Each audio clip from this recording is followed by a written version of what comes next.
Olá! E para o Centro Espírita Caminho da Paz, eu vou gravar hoje uma preleção sobre o capítulo 5 do livro Caminho, Verdade e Vida, de Chico Xavier, psicografado através do Espírito Emmanuel. O capítulo 5 é encabeçado pelo que diz João em seu capítulo 13, verso 8. Disse-lhe Pedro: nunca me lavarás os pés. No que Jesus lhe respondeu: se eu não te lavar, não tens parte comigo. As nossas preleções do Evangelho, por serem exatamente preleções do Evangelho, buscam repetir o ensinamento do Mestre Jesus para que ele possa tocar o nosso coração, para que ele se torne uma riqueza tão importante em nossas vidas, para que a nossa fé, fortalecida neste propósito, consiga seguir os seus desígnios, consiga tornar o Evangelho de Jesus a nossa norma de conduta. Na conversa de hoje, nós vamos falar sobre esse momento em que Pedro fala: não, você não vai lavar os meus pés. E Jesus diz para ele: vou, porque se eu não lavar os seus pés, você não vai ter parte comigo. Pois bem, quando nós lemos, a primeira mensagem que vem para a gente é uma mensagem sobre humildade. Humildade que é tão importante em toda a doutrina de Jesus, em todos os seus ensinamentos. Só não é mais importante do que o próprio amor, né? Que abrange todo o ensinamento, é a lei maior. Mas há um outro ensinamento embutido aí, cuja importância transforma as nossas vidas, ou pelo menos deveria transformar.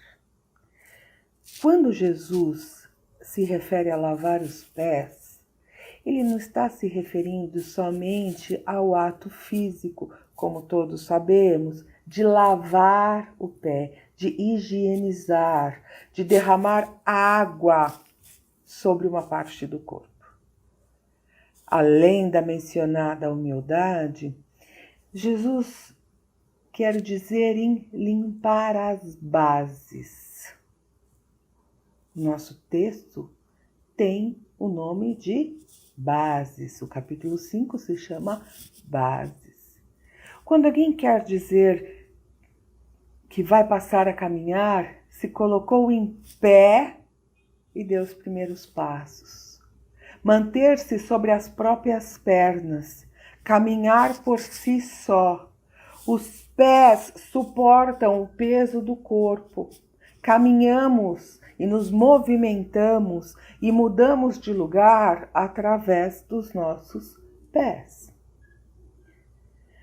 Quando Pedro compreendeu a profundidade deste ensinamento, de mudar as bases, de fazer uma reforma e substituir tudo aquilo que não era bom por sentimentos, sensações, pensamentos, ensinamentos bons, por transformar, por mudar.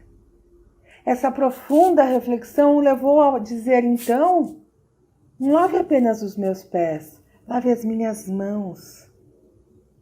Não é assim? Lave também as minhas atitudes, porque não vai ser suficiente lavar somente os pés. Além de lavar os pés e mudar as bases, ele pede: me lave as mãos e a cabeça, mudando as minhas atitudes e os meus pensamentos e os meus sentimentos. Isso me faz recorrer a um pensamento importante. Jesus veio exemplificar o ensinamento, veio confirmar a lei, não é assim? A lei maior, o mandamento maior, amar a Deus sobre todas as coisas, com toda a sua força, com todo o pensamento, com todo o seu coração, com toda a sua vontade, e por amar a Deus e entender-se como filho dele, entende ao teu próximo como teu irmão, porque somos todos filhos de Deus. Então ama teu irmão como a si mesmo, porque é no seu irmão que Deus se mostra para você a cada dia, a cada necessidade de aprendizado, a cada necessidade de ajuda, a cada instrumento de evolução. Então Jesus vem, confirma a lei e exemplifica. Naquele momento, ele não podia falar tudo o que ele poderia dizer. Ele não podia falar o que ele poderia. Nós que estávamos encarnados naquela época, ou aqueles que estavam encarnados naquela época, não tinham ainda a maturidade e o conhecimento suficiente para entender tudo isso. E aí ele diz, virá um Consolador. Por isso que muitos aguardam o retorno do Cristo. E nós, espíritas, já percebemos que a terceira revelação é o próprio Espiritismo, é a doutrina espírita, que também é o Consolador prometido. Porque foi feita não através de uma pessoa, senão através da compilação dos ensinamentos de vários espíritos em várias partes, que não fere nenhum ponto do ensinamento de Jesus. Então aqui nós temos uma segunda parte, um complemento de tudo aquilo que ele veio ensinar. Então, de posse da doutrina espírita, que num futuro nós acreditamos que haverá uma unificação de toda crença e de toda fé, voltando as pessoas para Deus. Por enquanto, Jesus é o caminho, é a porta, é a verdade, é a luz que apaga as trevas e nos leva até Deus. Vai chegar um tempo em que todas as pessoas mais evoluídas, plenas do Consolador prometido, plenas do ensinamento de Jesus, já serão congruentes em relação ao reino dos céus, sem a necessidade de religiões, sem a necessidade de intermediários. Mas no momento, nós ainda precisamos do apoio do Evangelho, porque ele ainda não está entronizado em nós como forma de conduta. Lavar os pés é pedir para que este processo se inicie efetivamente. Lavar os pés é remover toda a sujeira daquilo que não é bom, tudo aquilo que difere do mandamento maior, de amar a Deus e amar ao próximo, tudo aquilo que difere da lei de amor, que por ser perfeita não muda, ela já está certa, ela é eterna. Nada vai mudá-la porque não tenho que melhorar, não tenho que evoluir. Essa é a diferença, não é? Então é preciso que nós, com base no Evangelho, com base no Cristo, lavemos o nosso interior, através de uma profunda reflexão. Veja que Pedro fala para lavar as mãos no fim do texto, já falando de atitudes, nós ainda estamos falando na reflexão interior, na análise de tudo que somos, sentimos, pensamos e pretendemos. E Cristo, governador deste planeta, responsável por colocar em nosso coração a força e o poder da fé que confia na transformação, que confia na felicidade eterna e no reino de Deus. E ele nos ensina a chegar até lá através do seu Evangelho. Mas sim, ainda somos uma crença, ainda somos uma religião ou uma doutrina que depende da nossa capacidade de crer, de confiar, de ter fé. Se sim, nós estamos de acordo com o Deus Todo-Poderoso, justo e bom, que nos mandou Jesus aqui para nos ensinar como regressar ao próprio Deus, nós temos fé neste tesouro maior que é o reino de Deus, nós devemos passar a encarar a nossa realidade e entender que muitas vezes achamos meio chato, meio careta, até meio tonto ser bom. É porque ainda estamos apegados às coisas da matéria. Ainda achamos super legal fazer coisas que os outros aprovam e que falam, nossa, fulano ou cicrano é legal, você é o cara, você é a mina. Desapegar desta aprovação terrena e se apegar à aprovação divina na limpeza dos nossos pensamentos é o primeiro passo. Aí seremos capazes de ter fé que o Mestre Jesus é o caminho, a verdade e a vida. É Ele que nos guia de volta a Deus. É Ele que nos guia de volta ao Criador, que nos criou simples, ignorantes e perfectíveis. E nos mandou o roteiro de volta, através do Evangelho de Jesus. Então a gente tem que a palavra de Jesus é a base que nos leva de volta a Deus. Importante. Nós temos também que as palavras de Jesus não passarão. Isso também passará, não vale para Jesus. Por que não vale para Jesus? Porque ele já é perfeito. Porque ele é o governador espiritual deste planeta. Entendem a questão de fé e não de ciência? Ainda nós precisamos confiar nisso, acreditar nisso. Jesus vai nos indicando que nós passaremos por uma regeneração. Ele indica que nós aprenderemos, crescei, multiplicai-vos, vem os ensinamentos do Antigo Testamento, e Jesus vem dizer para a gente que haverá um período de grandes mudanças, está em Mateus. A Gênese também diz que grandes acontecimentos precederão a regeneração da humanidade. Mateus fala que nesse período de mudanças que antecederá a regeneração, haverá falsos profetas e eles enganarão a muitas pessoas. E por se multiplicarem nessa iniquidade, muitos deixarão de acreditar. E o amor perderá, sim, as suas forças.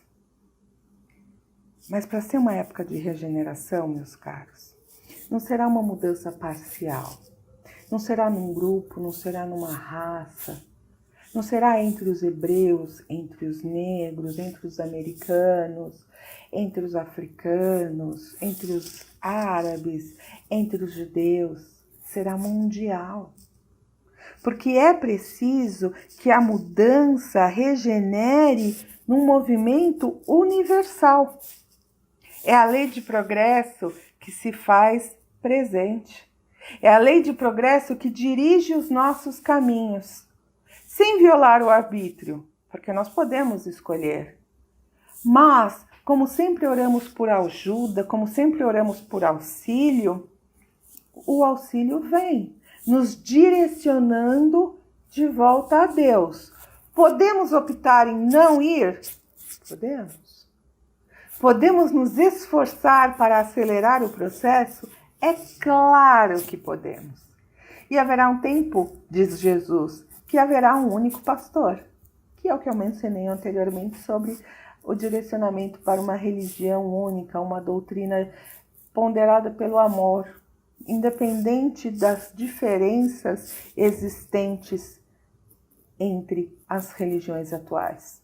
Porque o objetivo é a conquista do reino dos céus, é a evolução espiritual, é o desapego à matéria e a valorização do que é eterno, o que é perene, o que não muda. O resto é o resto. E como é que Jesus faz isso?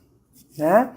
A gente pode dizer que Jesus nos traz ensinamentos diretos, que Jesus nos traz ensinamentos através das parábolas, que é o que mais fica preso em nós, né? As pessoas são capazes de lembrar de várias parábolas. Também tem os ensinamentos pelas curas, por atos comuns e também por atos extraordinários, como andar sobre as águas e multiplicar os pães. Né? Então vamos por partes. Ensinamentos diretos de Jesus. O meu jugo é leve. Qual é o jugo de Jesus? É a doutrina. É o sermão da montanha. É a lei de amor que a doutrina espírita detalha para nós com muito carinho e muita assertividade, demonstrando onde nós devemos ir, o que nós devemos fazer, como devemos agir. Com caridade, porque fora da caridade não há salvação. Com profundo amor, a lei maior é a lei de amor. Deus é amor. Enquanto não compreendermos isso e agirmos sobre essa lei, com essa lei, apesar, para e com todas as preposições e rogativas que nós quisermos, as coisas não vão adiantar. Enquanto nós nos aprendemos, enquanto nós não nos conscientizarmos que os sofrimentos são instrumentos de burilamento e que a fé no futuro, a confiança de que tudo vai melhorar, que as coisas acontecem para o bem, essa fé no futuro, o verdadeiro consolo para o sofrimento. Acreditar que a recompensa não está aqui, a recompensa está nos céus. A recompensa está nos céus, no reino de Deus. Entenda, o reino de Deus habita em nossos corações. Está nos céus é uma maneira, é um eufemismo, uma maneira de falar as coisas. O reino de Deus em nossos corações é a lei de amor agindo em qualquer circunstância, sem condição. Se a pessoa é boa, se é má, se ela é um assassino. Fora da caridade não há salvação. Quando nós formos capazes de fazer para o outro aquilo que a gente quer para a gente e não fazer jamais, em hipótese nenhuma, aquilo que a gente não gostaria de ter, quer dizer que a lei de amor é presente em nós, que nós confiamos no futuro, porque o que parece ou pode parecer injusto, na verdade não é injusto, é a consequência de um ato anterior, porque nós confiamos na lei de causa e efeito, e que as pessoas podem agir para o bem e para o melhor, ou não, mas sempre, sempre se encontrarão com as consequências de seus atos.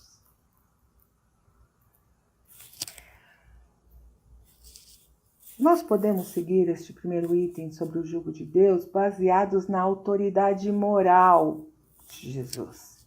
Se nós não reconhecermos a autoridade de moral, entendemos que Jesus é o pão, que Jesus é a luz, que Jesus é o caminho, a verdade e a vida, Ele é o cara, Ele é o caminho, é através dele que seremos perfeitos, nós não estaremos dando a Ele a autoridade necessária para o nosso crescimento.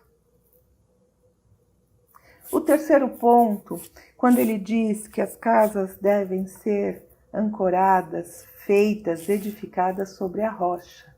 A força de colocar em prática os ensinamentos de Jesus. Agir com bases reais. Depois ele diz que há muitas moradas na casa do Pai. Uma clara referência à pluralidade dos mundos, ao processo de evolução. Ele fala sobre a impositiva necessidade de renovação.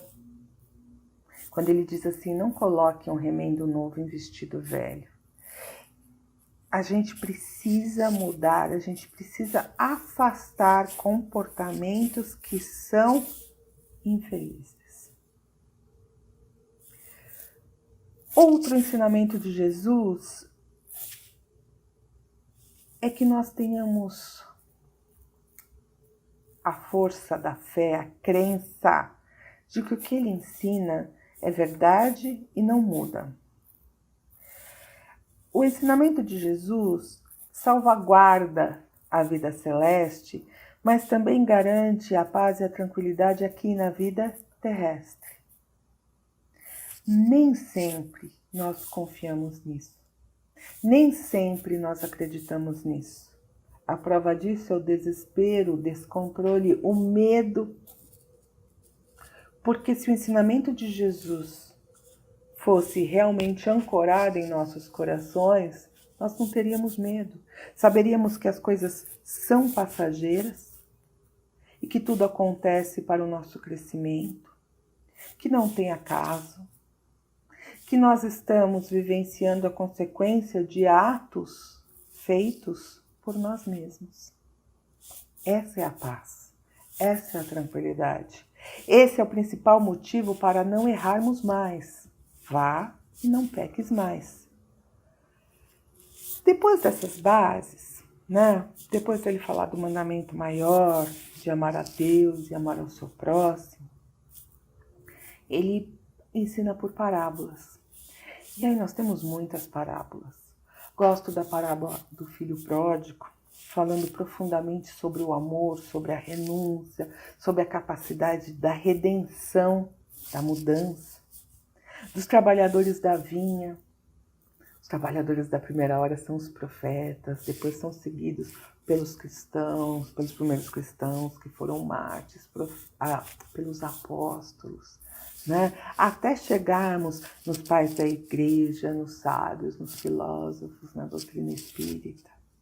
Gosto da parábola dos talentos, que fala sobre os benefícios que Deus nos dá para enfrentarmos as dificuldades na vida terrena e o que nós fazemos com eles. Se os utilizamos para progredir ou se os enterramos, ou se escondemos a candeia sob o alqueire. Gosto também da parábola da figueira porque ela tem um significado primeiramente difícil de compreender. Sabe por quê? Porque Jesus ali quer dizer sobre aquelas pessoas que têm tudo para fazer o bem, que têm a capacidade, que têm a propensão, mas não fazem. São talentos perdidos, Aquela parábola em que Jesus perdoa o credor e ele volta para a fila e não perdoa alguém que deve muito menos a ele. Cadê a misericórdia? Cadê a empatia? A festa de bodas, que é um convite para o reino dos céus. A parábola do tesouro perdido e da pérola, falando sobre a importância dos bens. Também Rico e Lázaro, sobre a opulência e a miséria. O poder da fé. Enfim, são tantas parábolas. Não dá para dizer que a gente não sabe como agir. Não dá para dizer que a gente não sabe como o ato de lavar aos pés nos acompanha até hoje. Por que nos acompanha até hoje? Porque o Evangelho de Jesus está conosco até hoje. Nós vamos ou não vamos ter com ele? Nós vamos ou não vamos participar deste processo de evolução e de criação? Jesus ainda nos ensina através das curas, com um destaque muito importante, que a cura é um processo de duas mãos. As nossas doenças começam no nosso espírito e nós a introjetamos na carne. Enquanto nós não mudarmos o modus operandi do nosso espírito, dos nossos sentimentos, das nossas escolhas, dos nossos atos, nós seguiremos doentes. A hora que todo o processo se complementar da nossa parte, aí nós poderemos sim ser agraciados com a cura. E ainda, finalmente, Jesus nos ensina através de atos cotidianos, quando ele dá exemplos de coisas que aconteciam ali normalmente, que atire a primeira pedra, vai e não peques mais, e também de atos extraordinários, como a multiplicação dos pães e dos peixes, sobre andar na água, destacando a profunda importância da fé. Então Jesus vem e diz assim: vamos mudar? Do jeito que nós estamos caminhando, não dá mais. É preciso mudar as bases. Vamos refletir, confiar, acreditar. Este é um processo de fé, de confiança, Quem está comigo, vem comigo. Quem não está, ainda não está pronto, mas um dia estará. Simples assim. Somos todos destinados à perfeição. O segundo passo, Pedro já canta a bola. Então lava também as minhas mãos, eu quero mudar de atitude.